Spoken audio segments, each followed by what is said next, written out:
Welcome, friend, to BorgcasTAS 2.1 with Peter and Anne-Marie, and no Lila at the moment. She may return, but It's hot. It's so hot, and you'll pick up some noise from the garden because the doors are wide open, and the fan possibly, hopefully not. But yeah, it's crazy warm in the UK today. We are literally melting into our pints. But there we go. I'm melting! Oh, what a world! We are dedicated to providing podcasts for you. And tonight we are covering the episode The Pirates of Orion. Orion. Yes, Orion. It was supposed to be Orion. Unfortunately, at this point in the show's run, DC Fontana has left to work on proper TV. And Gene Roddenberry really is just collecting the checks. He's not looking at anything. So, yes, basically nobody left who actually knows that it's supposed to pronounce Orion. Oh, dear. This episode was written by one Howard Weinstein at the tender age of 19. This is his only TV writing credit, although he did go on to write a load of Trek novels and comics. Okay. And basically he first wrote this and sent it off when he was still at university. Okay. So he did pretty well to get this up on screen. Now, directed by, despite what it says on the end credits, because they couldn't be asked to change them. Really? Yeah, whilst the whole of Season 1 was directed by Hal Sutherland. Season 2 was in the hands of Bill Reed, who would go on to direct 10 episodes of He-Man, 13 episodes of the 2 He-Man She-Ra TV movies, 7 episodes of Ghostbusters, not to be confused with the real Ghostbusters. This is the original Ghostbusters that was odd, but based on a live-action TV programme, and an episode of Cow and Chicken, which featured the voice of Michael Dorn as I Am Weasel, if you remember. I am Weasel! Yeah, don't remember Cow and Chicken? We used to watch that back in the day. Vaguely. We had that holiday, some hot island that your parents paid for. Yeah. It's a timeshare-y thing, wasn't it? And I spent the entire time watching Nickelodeon cartoons because it was too hot. When you weren't eating the English breakfast pizza. Indeed. Or getting stuck in a children's ride. Yes, indeed. Or having my toes nibbled by fish. Yep. Or you losing your ring in the sea, which miraculously we found. Yep. It was an eventful holiday, but mainly full of cartoons. Jim, choreocytosis is a strange disease. In races with iron-based blood, it's practically nothing. But in others... Get to the point, Bones. Spock has contracted the disease. It's fatal to Vulcans. Are you sure? I've triple-checked, Jim. I wish to God I was wrong. So you start with Captain's log saying that the choreocytosis is now under control. So it kind of makes you feel that there's an off-screen episode. Yes, and it'll crop up in an original series book, what Weinstein wrote, so it'll capitalise on his choreocytosis in the future. And so because it's under control, they can represent the Federation for the opening of a new Academy of Science on Deneb 5. Yes, home of the Denebians, as mentioned in the original series, is Imud, Denebian slime devil. But then Spock passes out from the disease, which turns out to be fatal to Vulcans. And I'm thinking, why the fuck didn't you check before, McCoy? Yeah, no, it's a bit, dereliction of duty there, isn't it? More than a bit. It's like, oh, well, it's all right if you've got, ordinary blood, but not, well, you've got a Vulcan crew member. Yeah. He ain't new. He's been there for a while. Did you not think to check? I mean, you're constantly making comments about his green blood. Did you not think to check if the green blood would behave differently? Twat. Yeah, he's not at his most professional in the animated series, is he? No. Because, I mean, it might have been that the answer was there's nothing we can do to prevent him catching it. But if that's the case, then bearing in mind that this whole thing is about getting this drug, they should have gone, we really need to make sure we've got some of this drug, because if Spock catches it, he's going to need it. Or better still, leave him on at Starbase while they're transporting this particular really dangerous to Vulcans drug. Anybody think he wanted him dead? So they're going to... The nearest planet is too far away, so they've got to try and rendezvous with another ship. And then this is where Shatner gets the punctuation wrong. Because instead of saying, "Get me Starfleet, Lieutenant," to Uhura, he says, Kirk to bridge. Get me Starfleet Lieutenant. which makes you think, which one? Yeah, because I think there are a few lieutenants in Starfleet. Yeah, just a few. This is him literally phoning in his performance still. Oh, damn. Anyway, they're going to meet up with the SSS Huron so that they can get the drug in time. Meanwhile, there's a synthetic that they can use that will halt the progress of the disease, and Spock needs his duties cut in half, which he doesn't like, but it's an order. And then you see the ship, the Huron, and I know it's a freighter, it doesn't have to look pretty, but it just looks like a kit bash. If you're in animation, you don't have to kit bash. Except that they want to make it look like a Federation ship, so they replicate, it's got to have nacelles. Also, they made it look a bit like the Antares class that we'd seen previously, which is a nice touch of detail there. And they're not going down the lazy route of just reusing the Antares class. So here we get this very, greebly design with extra engines and fins all over the place. I mean, it still looks Federation, to be fair, but it's got a very odd butt that looks like a smiley face, which is odd. Yes. Got a very small bridge, which, it's a cargo ship, so they're not going to it's not going to have a big bridge. It seems to have a crew of 3, so... Yes, one of which is voiced by Takai. One of which is voiced by Barrett. Yeah, and the other is the captain's voiced by... Presumably, what's his face, whose name was just... Jimmy Doohan. I was going to say, It's yes, I the meant, heat. yes, Yes. I was going to say him, but it's too hot. Yeah. Information is leaking. Yeah. Anyway, then you get McCoy calls from the bridge whilst he's on the ship. Yeah, so He's he calls on- from sickbay whilst he's on- simultaneously being stood behind Kirk because they're reusing animation cells like the lazy buggers that they are. And then you've got an alien ship closing on the freighter, and I like this ship. Yeah, it's cool, isn't it? Like a Yeah. bat. Yeah. Red bat.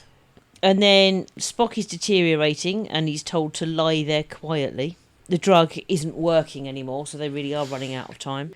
Now the trucks don't work.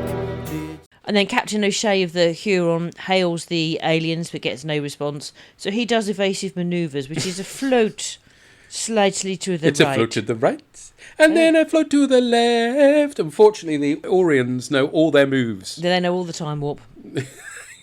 Because, that's as complicated as it gets, Yeah. apparently. The ship design, by the way, will reoccur in Lower Decks. Yeah. Looking a little spivier, but it's basically the same shape, so... And so the Orions message that they've got to surrender the cargo or be destroyed. Meanwhile, on the Enterprise, Spock collapses again. And then you get McCoy ranting at him, "Why can't you have red blood?" And I'm just thinking, well, why didn't you check the effect of this virus on Vulcans before you cleared everybody to go away on this mission to Deneb 5? You should have checked first, you absolute dipshit. Not his finest hour.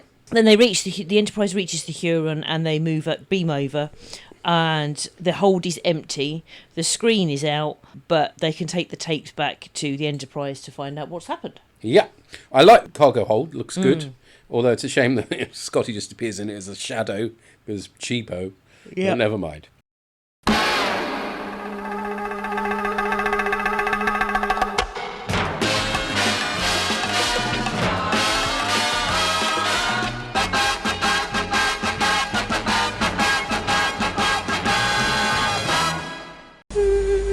Ready Breck with lashings of hot milk to soak up those natural oats, malt and vitamins. All goodness and nothing wasted. This is the way to start the day on a cold and frosty morning. This is the way to glow to school, glow to school, glow to school. This is the way to glow to school, a cold and frosty morning. This is the way to glow to school on a cold and frosty morning. Ready Breck, central heating for kids.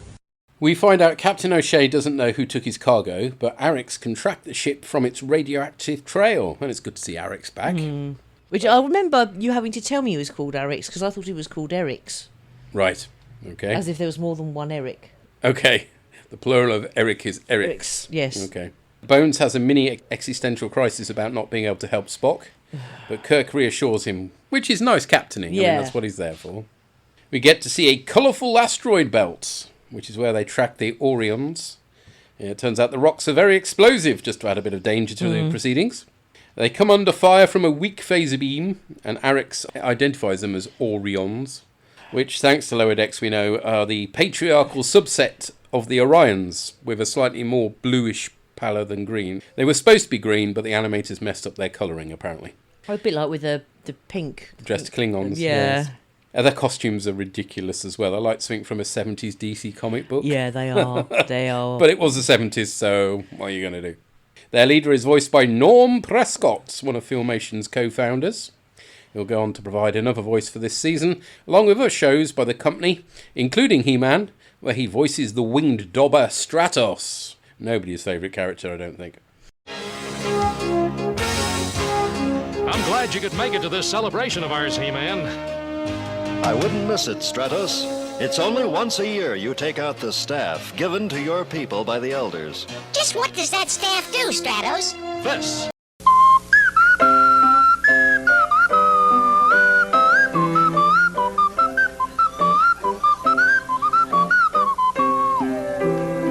Their bridge is pretty psychedelic. It would do my eyes in, to be honest. The Orions act all innocent, and Kirk references the dispute we heard of in Journey to Babel, which, wow, they get that continuity right, but they don't get the pronunciation of Orion right. Because they're reading it. Yeah. I reckon they must be reading it from a script or something, yeah, and rather than listening or watching. Sulu has detected the stolen dilithium, but not the drug, which might be because there's not much of it. That's fair enough. Kirk offers the dilithium in return for the drugs, and the Orions agree if they can meet on the largest asteroid. It's a trap! McCoy says.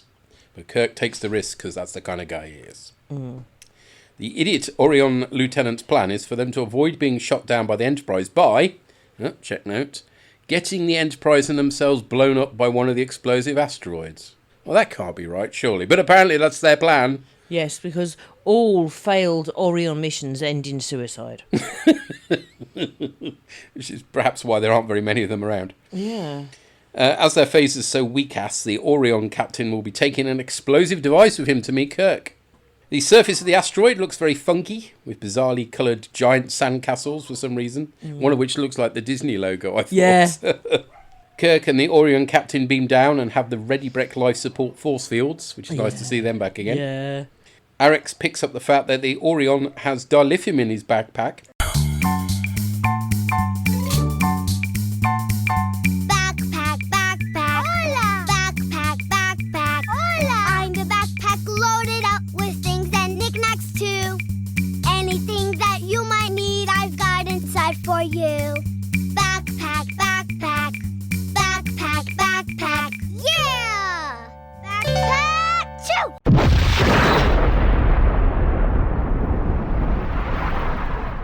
That's a much darker episode of Dora the Explorer, isn't it? Kirk goes for his Route 1 solution and engages in hand-to-hand combats. Because, he's only got an explosive on his back. I'm sure that'll work out fine. Not a problem Just at push all. him to the ground. Oh, hang on. Idiot. Scotty gets the dilithium beamed aboard the Enterprise, thereby effectively saving the day, which is nice that it's not Kirk who was being an idiot.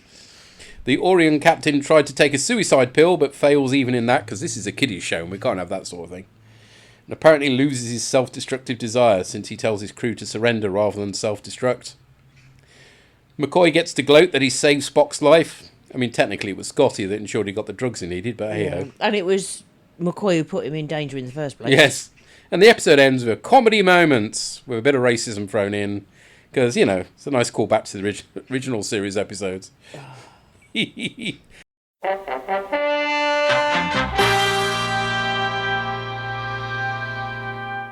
So it's time to dust off cannonballs or Spock's balls. Rock on, Tommy, you'll do for me. His brain is gone. Do you remember this? Yeah. Seems like a long time ago now, doesn't it? It's got canon in it and they get it wrong. Yeah, they both got canon and stuff that isn't canon. Well, they can't pronounce Orion. Yeah, no, it's awful, isn't it? So... And they look not very different, but pretty different in this. Yeah. Less sexy, let's face it. I mean, they're generally... The Shat is phoning it in. Oh, really badly. Yeah. And this is the start of the season. It doesn't bode well, does it? No. I mean, I also found it was a bit slow partway through. Yeah. A bit padded out. The Orions are idiots, but then again, that matches what we see in Lower Decks. So kind of, yeah. They've retconned that nicely. I mean, I think the thing is that having seen Lower Decks, yeah, then there's then it is canon. Yeah. But without Lower Decks, it's a fuck-up. Yes. So I think without Lower Decks, it's balls. Yeah. With Lower Decks, it's Spock's balls. Yeah. Okay. And only partially canon. Yeah. Yeah, that definition never worked very well, did it? But never mind. Only 5 more to cover. I'm going to have another beer anyway. Yeah, very wise. And we'll find out what the Llama God thought.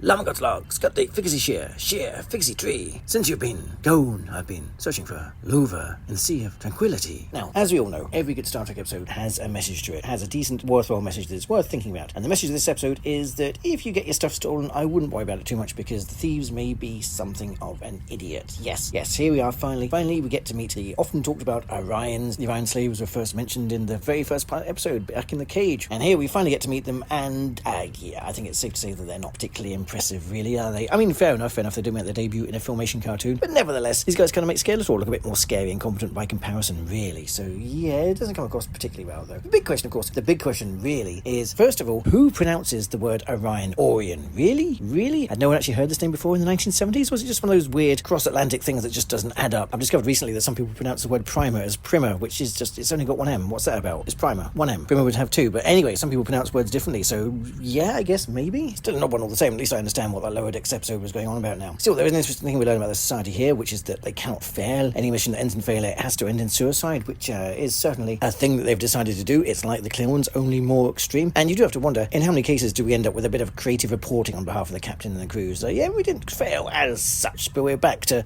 regroup and give it a second chance, or something like that. It's not exactly the most sustainable approach anyway, unless the Orions are trying to claim that none of their crews have ever failed, which is something of a stretch, really, I think. Bit of a dodgy one, that, but never mind. Because as I say, the problem is, at the end of the day, they are pretty incompetent in this episode. They do steal a thing, but then they fail to hang on to it. But they fail to hang on to it just because they're simply incompetent and forget that transporters are things that exist, even though they just use them. So it's not a particularly good look on them, really. Sure, that kind of level of incompetency, lack of actually being scary, is just about right for a kids' cartoon. So, you know. And it's fair to say that in Lower Decks, that series does expand the culture of the Orions somewhat more significantly and makes them look, well, you know, differently amusing anyway, if not exactly necessarily competent there either. No, they're clearly competent. They're just a lot funnier as a result as well. Aside from being introduced to the Orions, the plot of this episode is really very light, like a lot of these Filmation episodes. Spock gets ill, they need a medicine, something gets in the way, they get it. Hooray! And as with a fair few of these animated episodes, even at 22 minutes, the episode does seem to drag at times. I know I've probably gotten used to some of the more fast-paced, loud and annoying cartoons of nowadays, but all the same, there's long periods where nothing really happens apart from stock footage gets reused. Still, on that front, this episode is at least good for some spaceships. We get to see a good couple more spaceships. We get to see the Orion spaceship, which is a very nice, lovely little design, which I don't think you'd have seen executed on the 1960s TV show budget. I look a bit crab-like, a bit vulture-like. It's a nice, scary spaceship. It's a shame we don't really see it from many other angles, but it's a nice little design anyway, and clearly not Federation. And that's for the Federation, we get to see the transport vessel as well. It's a nicely little industrial-looking ship. It's clearly not a state-of-the-art exploration ship. It's clearly something that's just for tugging things around, a bit like the Nostromo, really, I guess if you think about it, although that doesn't really feel particularly Starfleet-esque. But still, it's a different ship, although I do wonder, have you actually seen it before in the series one? I don't know. It's a bit of a mess, but it does look suitably industrial anyway. So yeah, at least we get to see some more spaceships. We can get a bit anal about those, maybe. Maybe have we done that already? And also, is this the first time we find out that Spock's blood is based on copper? Joe would like to point out that, interesting enough, given the design of the Orion spaceship, that horseshoe crabs also have copper blood. And despite the fact you think that would be a different colour, the fact there's oxygen and copper in the blood is what makes Spock's blood green. So yeah, they've actually thought that through. It's not just a thing they've kind of pulled out of their asses. So I guess that's a nice little bit of actual science in your science fiction show. So yeah, in the end, it's a pretty typical episode of a kids' cartoon, really, and ultimately not a lot to say about it. Is it canon or is it balls? I mean, I'm going to say it's canon. Obviously it is. It introduced us to the Orions, and you can't say that's non-canonical, can you? So yeah. So as ever, I'll be interested to find out what everyone else made about this somewhat jarring return to this flat and slow-moving 2D animated world. I hope that everybody's been keeping well and safe in the somewhat slightly warmer temperatures we found ourselves in the last couple of days, at least on this tiny little wretched island anyway. And until next time, glory to you and your coast. Coast? I don't know. Just mispronouncing words to keep in with the Orion theme, I guess. Oh, I see. Right. Okay, I'm thinking. I mean, it's not the first introduction. I mean, these are supposed to be the same Orions that we saw in the original series, initially the slave girls mostly. Although the middle, I can't remember the middle one, Journey to Babel. It's the one where we meet Sarek. Yeah. And that one's in disguise, isn't he, as an Andorian? So we don't actually know what they look like, I guess. The male ones look like, but we do find out in Lower Decks there are plenty of green Orions. It's just that there are these weird blue-ish Orions. Also, I mean, when you think of Men in Black, And the whole thing about it's hanging off Orion's belt, and they think it's the constellation and it's the cat's collar. Well, they say Orion's belt. Well, they say Orion in the original series. That's the stupid thing about they it. They don't say Orion's belt. So they literally don't start saying Orion until the bloody animated series. It's not like it should be a word they don't know. Yeah. Even if they have forgotten the Star Trek stuff pronounced that have gone before, way, yeah. It's the name of a constellation, isn't it? So they should know that anyway. And I don't think, because the first couple of episodes they were recorded with everybody in a room, but at this point they're literally getting phone conversations from the cast. Yeah. So for them all to get it wrong seems even more... I mean, if it had just been Shatner, we'd have gone, yeah, Shatner got a shat. But, it's everybody. Well, unless they were told that, unless Shatner did his first, and because he pronounced it wrong, they were all told. Yes, Mr. Shatner has pronounced it this way, please do so. It's yeah, like, oh dear. because what are you doing recording him first, for heaven's sake? Yeah. Starfleet Lieutenant. Anyway, but... you're right that it does seem to drag, even though it's only 22 minutes. Yeah. It's the whole floating to the left and step to the right business for evasive manoeuvres. Yeah, I can't believe they've managed to pad something that's only 20 minutes long in the first place. Is it the Huron, the freighter? Yeah, that is a new design, although it looks similar to the previous ones we've seen, but they've added a lot more gribblies to it, basically, to make it look different. Yeah. For reasons. But hey, it's nice to have a variety of designs. I'm not complaining. Thank you, sir. Thank you. Hope you're not too melty. And we've also heard from Purry. Hello, Args. Purry here to talk about the Pirates of Orion, or Orion. I apologise for any background noise. I'm walking back from a depot. It's in Springburn, so hopefully you don't hear me getting knifed on my way home. Anyway, Pirates in Orion. Now, I'd initially wondered if it was just a coincidence, Orion's kind of a spacey word, and that someone had just made up a race, and it was only later that Lower Decks tried to kind of retcon them into one. After all, we've only seen the Orions have only really appeared twice. You've had the Vina in the cage, and obviously a Journey to Babel, but no, they actually referenced Journey to Babel. So these are the same Orions, so I was wrong about that. But for some reason everyone's calling them Orions. I can only imagine that someone who had the script posted out to them mispronounced it and everyone had to run with it. I'm going to say Shatner. And they're blue rather than green. But they're actually not in it much. We do get a couple of new spaceships. We get a rather weird but cool looking Orion one. And we get the big freighter.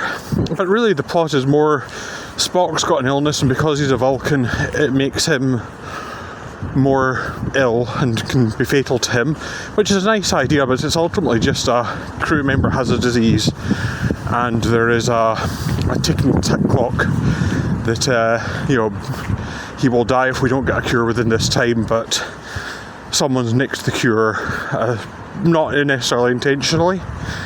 And yeah, I like the way Kirk was willing to say, look, you can have the dilithium, we just need the cure. And we'll not say no further about it, but their mistrust and the stuff about Orion's neutrality is actually interesting. It's just kind of a shame. That stuff is interesting. Orion's neutrality, they can't be caught, and they were willing to kill everyone just to preserve, that sort of neutrality so they can keep doing piracy.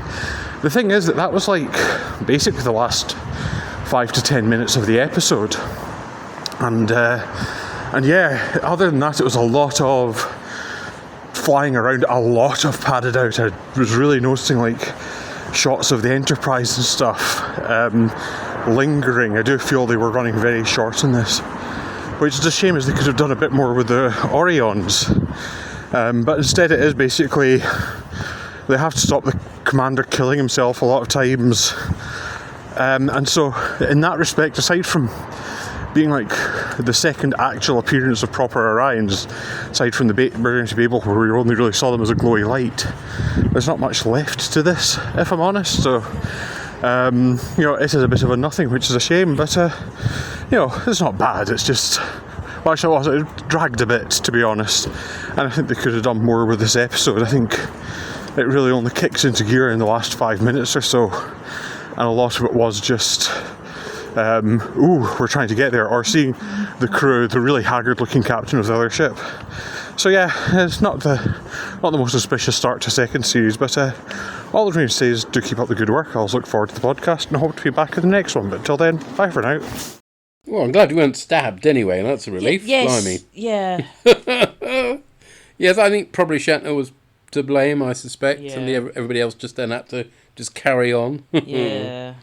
And you're right, there really isn't much to this. No, I mean, it is like the second half is a lot better. Yeah. Basically, once the Orions turn up, things gather a pace, but up to that point, it is a lot of padding. Ships just gliding from one side of the screen to the other. Yeah. But you're right, yeah, the Orion neutrality is an interesting thing. We've yeah. not really had neutral worlds yet in Star Trek, and now we do, which is nice. And that obviously fits on both how they were in the original series. There was another episode of an Orion in the third season. It was that one with that guy who was like a mad Nero figure, and he had various followers. There was an Andorian, and there was an Orion lady who tried to get off with Kirk, needless to say.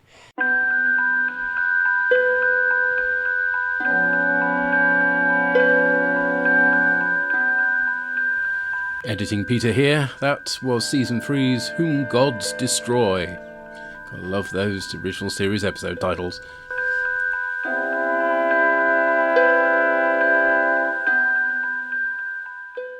So they did feature quite a bit, and they obviously go to feature Enterprise quite a lot. Yeah. And Lower Decks! Yay, Tendi! Our favourite Orion pirate.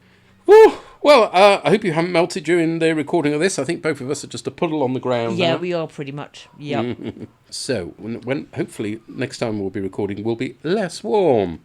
And we shall be recording next week Babylon 5 on the 2nd of July, A Distant Star. Nope. And but on the other hand, on the 9th, we'll be covering BEM, which I do remember. Yes. It's one of the wackiest Yes. animated series episodes. And again, something else that was referenced in Lower Decks. Yep. So until the next time we're talking into your ears and mispronouncing words, take care, chew bye. Bye bye.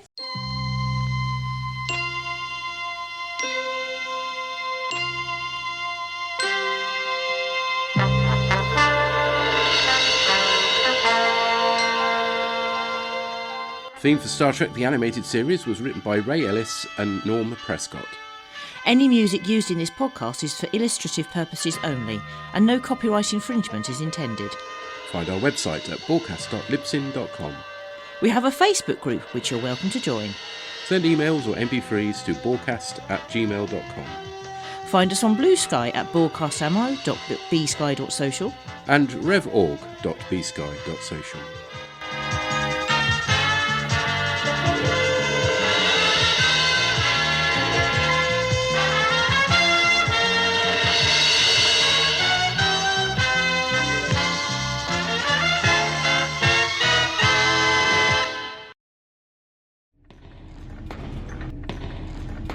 Shut it down!